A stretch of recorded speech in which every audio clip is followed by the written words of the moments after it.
فخر رسول مولائے کل حاجی سبل، اللہ کا دلبر کونین کا سرور، ساقی کوثر شافی میسر، برتر بالا قدر انبیاء کا افسر، رحمت عالم صلی اللہ علیہ وسلم اللہ کی حضور ہاتھ پھیلائے ہوئے ہیں۔ ابھی رفیق محترم کہہ رہے تھے نا کہ خدا بندہ گلشنی اسلام کی آبیاری کے لیے مجھے ابن خطاب کی جوانی دے دے۔ ویسے دو نام پیش کیے تھے حبیب کبریا نے، ہاں کتنے؟ دعا نام، ایک وڈیرے کا نام تھا، سندھ میں تو وڈیرا کہتے ہیں اسے، ملک، ہاں ملک، دیر غٹ ملک،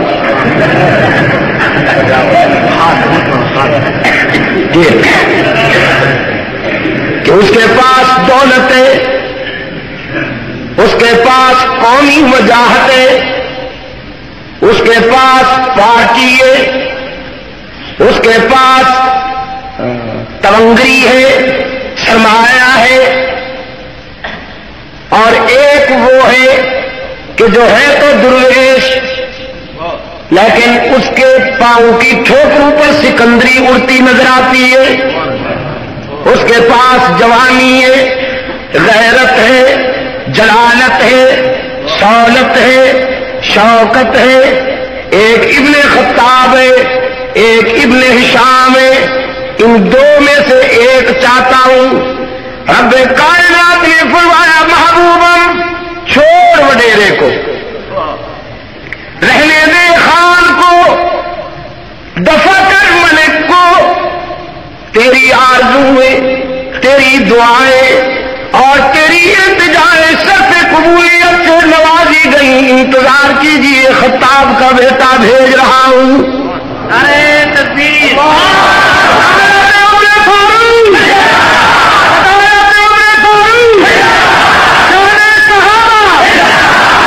فاروق آیا محمد کی دعا بن کر، فاروق آیا،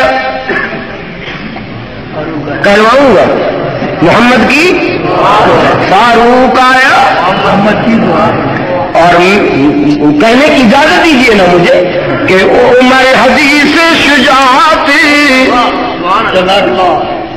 حکایت شمشیر، عمر حدیث شجاعت حکایت شمشیر، عمر فسانہ غزوات قصہ توقیر، عمر وقار قیادت، عمر شکوہ جہاد، عمر مجاہد بے باک بندہ آزاد، عمر کے نام پہ طاغوت لرزا براندام، عمر کی سطوت و سہولت سے سرنگوں اسنام، عمر بشارت شوکت، عمر نوید ظفر، عمر کے پاؤں تلے تخت کسرا و قیصر، عمر قبول، عمر قابل و عمر مقبول، عمر قبول، عمر قابل و عمر مقبول، عمر دعائے پیمبر، عمر مراد رسول۔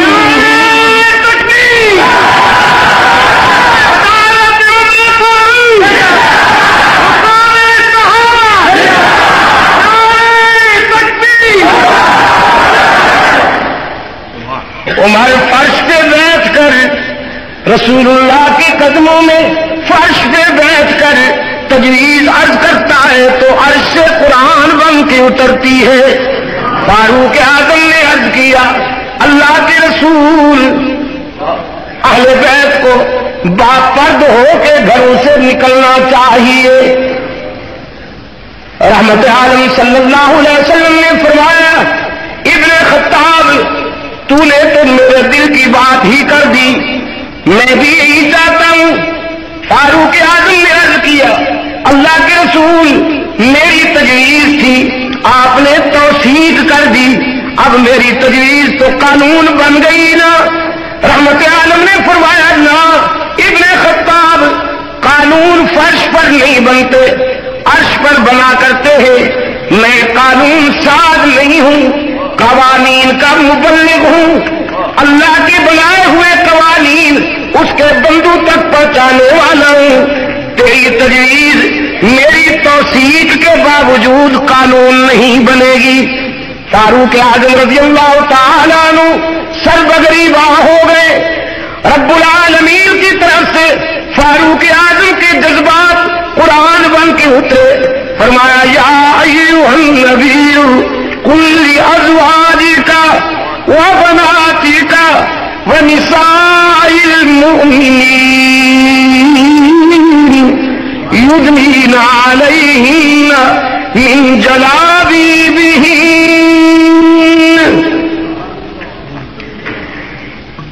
میرے پیغمبر فرما دیجیے اپنی بیویوں کو اور فرما دیجیے اپنی بیٹیوں کو، کل ازواجک، اپنی بیویوں کو بھی فرما دیجیے، وبناتک، اور اپنی بیٹیوں کو بھی فرما دیجیے۔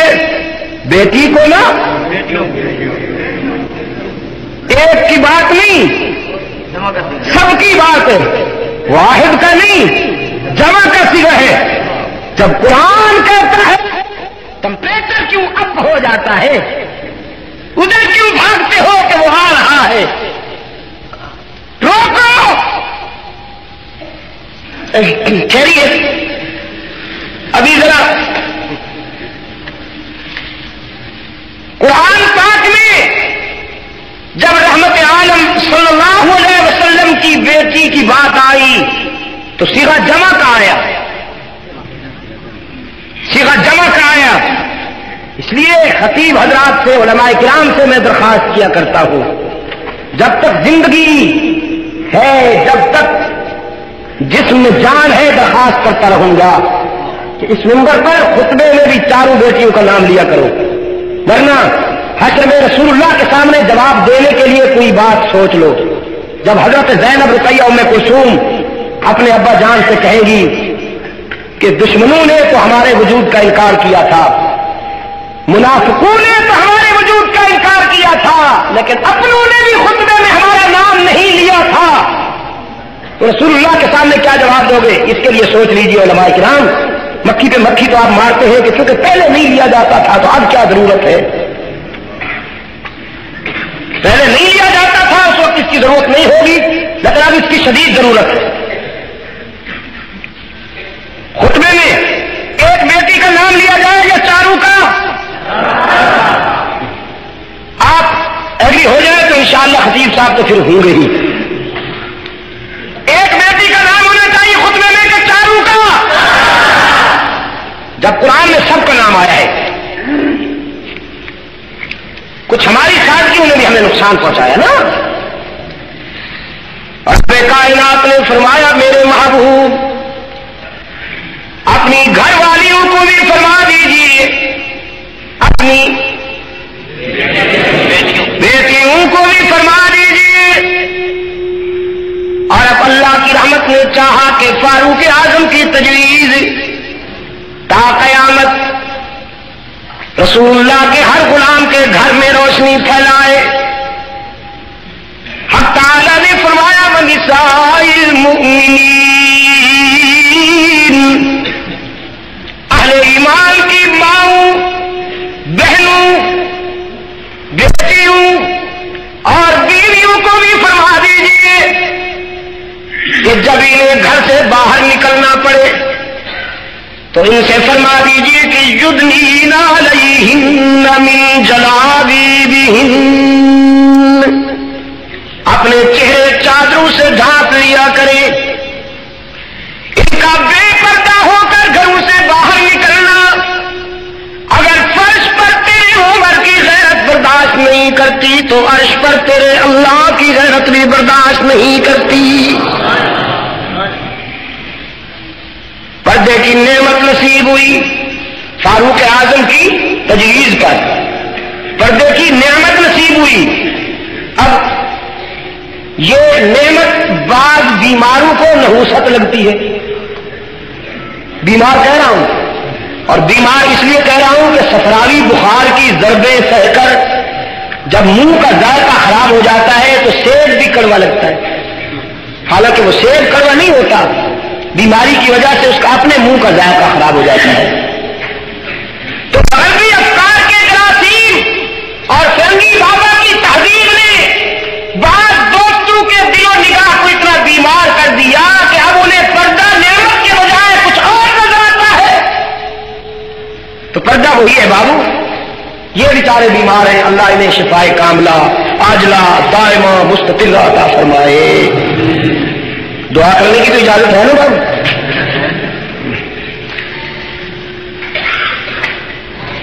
فاروق اعظم رضی اللہ تعالیٰ عنہ نے بیت اللہ کے طواف کے دوران چاہا کہ مقام ابراہیم پر سر جھکا دوں۔ رحمت عالم صلی اللہ علیہ وسلم نے اپنے عمر کو دیکھا مقام ابراہیمی پر کھڑے ہوئے کچھ سوچ رہے۔ استاد نے اپنے شاگرد سے پوچھا کیا سوچتے ہو عمر؟ شاگرد نے عرض کیا اللہ کے رسول، میں اس مقام پہ آتا ہوں تو مجھے ابراہیمی سجدوں کی یاد تازہ ہو جاتی ہے اور میرا بھی جی چاہتا ہے کہ میں اس مقام پہ سجدے کروں جہاں ابراہیم علیہ السلام نے اللہ کے حضور اپنی جبین کی نیاز مندیاں پیش کی۔ رحمت عالم صلی اللہ علیہ وسلم نے فرمایا عمر تو چاہتا ہے، میں نہیں چاہتا، میرے تو دادا ہے ابراہیم، جس طرح میں نے تجھے اللہ سے مانگا مجھے بھی میرے دادا ابراہیم نے اللہ سے مانگا تھا۔ میرا بھی دل چاہتا ہے لیکن تیری آرزو اور میری تمنا اس وقت تک قانون نہیں بن سکے گی جب تک اللہ کی طرف سے اجازت نہیں آئے گی۔ رب کائنات نے فرمایا واتخذوا من مقام ابراہیم مصلی،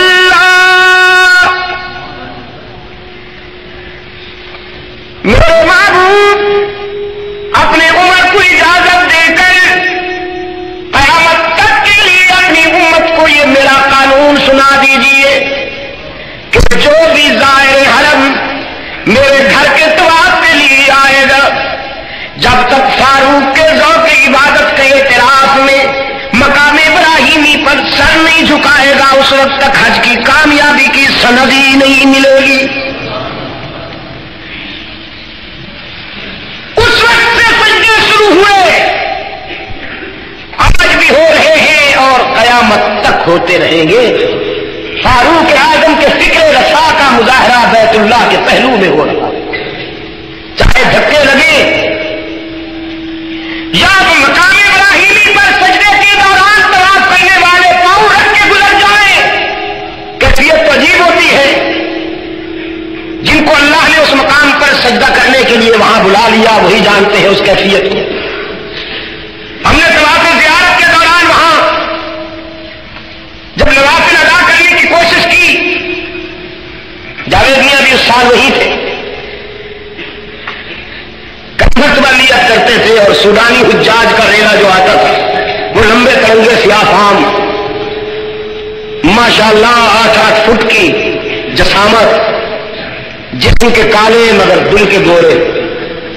کچھ ایسے بھی ہوتے ہیں نا جن کا جسم کالا ہوتا ہے اور دل گورا ہوتا ہے، اور بعض جسم کے گورے اور دل کے سیاہ ہوتے ہیں، بڑے پیارے لوگ ہیں وہ، مگر ایکا کر کے چلتے ہیں، رمی پر بھی، یہاں طواف میں بھی، ادھر سعی پہ بھی ہم نیت کرتے تھے، ادھر ان کا ریلا آتا تھا، نیت سمیت اٹھا کے ہمیں حتیم تک پہنچا دیں۔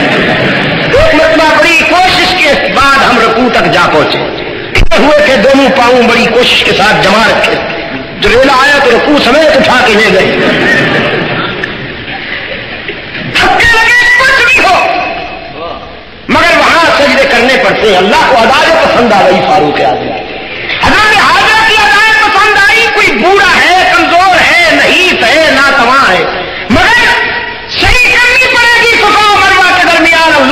پسند آ.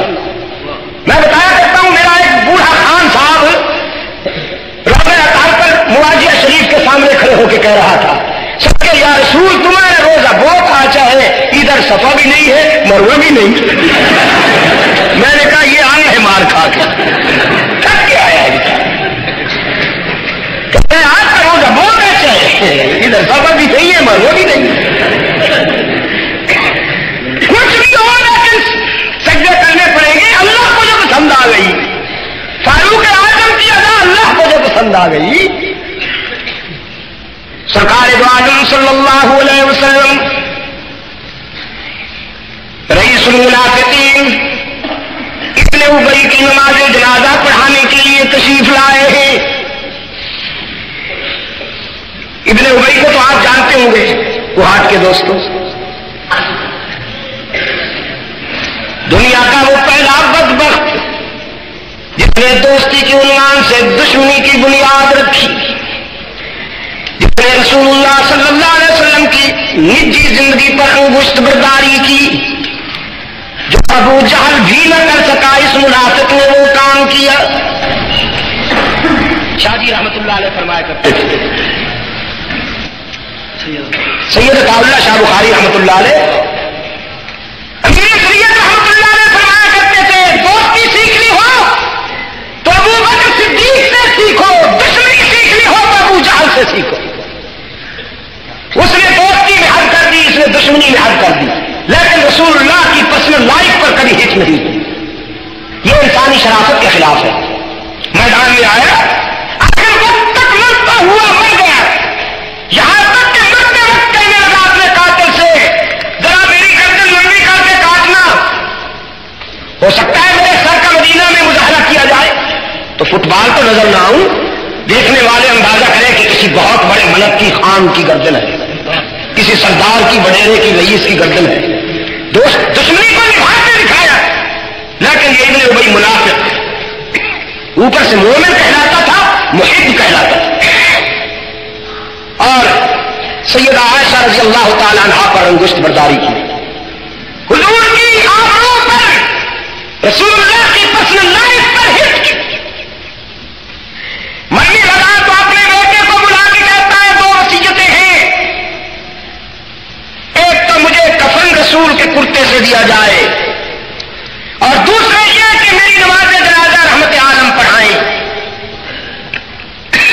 ابن ابی کے بیٹے نے کہا خوب رہی, ساری زندگی تو نے منافقت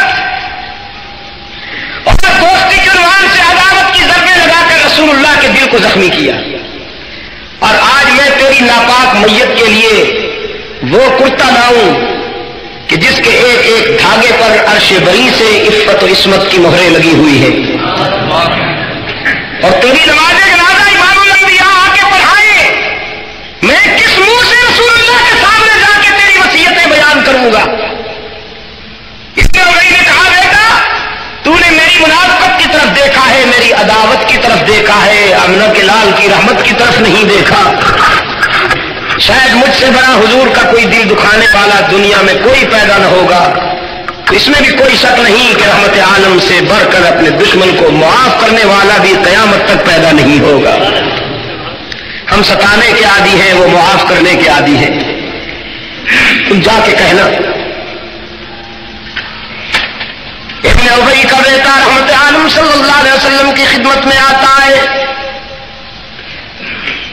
اور آ کے عرض کرتا ہے حضور میرے باپ نے وصیت کی ہے کہ اسے کفن آپ کے کرتے سے دیا جائے.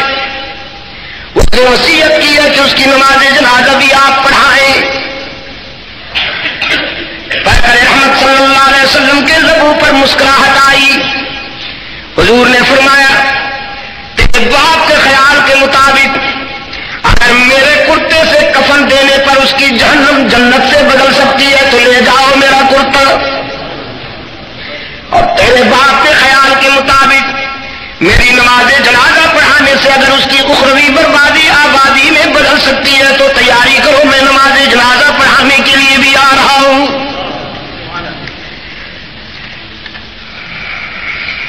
کائنات ششدر تھی, تاریخ دنگ تھی, کہ جس نے دل دکانے میں کوئی کسر نہیں چھوڑی، آمنہ کلال آج اسے معاف کرنے جا رہا ہے۔ مدینہ کی آبادی سمٹ سمٹ کر جنازہ گاہ آئی۔ رحمت عالم صلی اللہ علیہ وسلم نماز جنازہ کے لیے جو ہی آگے بڑھے، فرد خیرت میں ابن خطاب رحمت عالم صلی اللہ علیہ وسلم کی خدمت میں عرض کرتا ہے، حضور آپ کس کی نماز جنازہ پڑھا رہے ہیں؟ آپ اسے جانتے ہیں یہ کون ہے؟ کملی والے نے فرمایا مجھ سے بہتر کون جانتا ہے عمر، بہت اچھی طرح جانتا ہوں۔ فاروق اعظم بھی سمجھ گئے کہ میرے قائد نے اپنے دشمن کو معاف کرنے کا فیصلہ کر لیا ہے، اور کرتے حضور اس کی ساری زیادتیاں معاف کر دیجیے، لیکن اس سنگ دل کا وہ ظلم تو قابل معافی نہیں لگتا جس نے مریم اسلام عفیفہ کائنات صدیقہ بنت صدیق حضرت عائشہ عالم نے فرمایا عمر تم غیرت کی باتیں کرتے ہو، میری رحمت کا تقاضا ہے۔ جواب فیصلہ کن تھا۔ فاروق اعظم ہٹ گئے، نماز جنازہ ہو گئی اور جبرائیل امین پہنچ گئے۔ اب کائنات نے فرمایا لا تصلی علی احد منہم مات ابدا،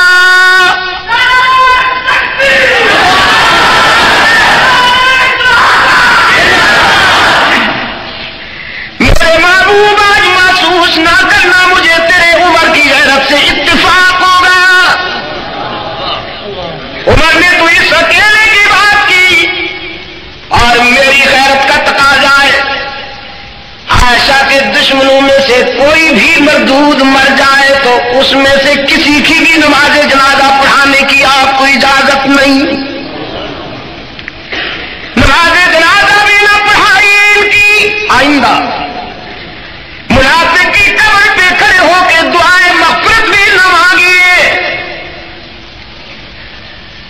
استغفر لهم او لا تستغفر لهم ان تستغفر لهم 70 مرة فلن يغفر الله لهم۔ میرے محبوب یہ سنگین مجرم ہے، آپ ان کے لیے 70 مرتبہ بھی التجا کریں تو میں انہیں معاف نہیں کروں گا۔ فاروق اعظم رضی اللہ تعالیٰ عنہ کی غیرت یہاں بھی قرآن بن گئی۔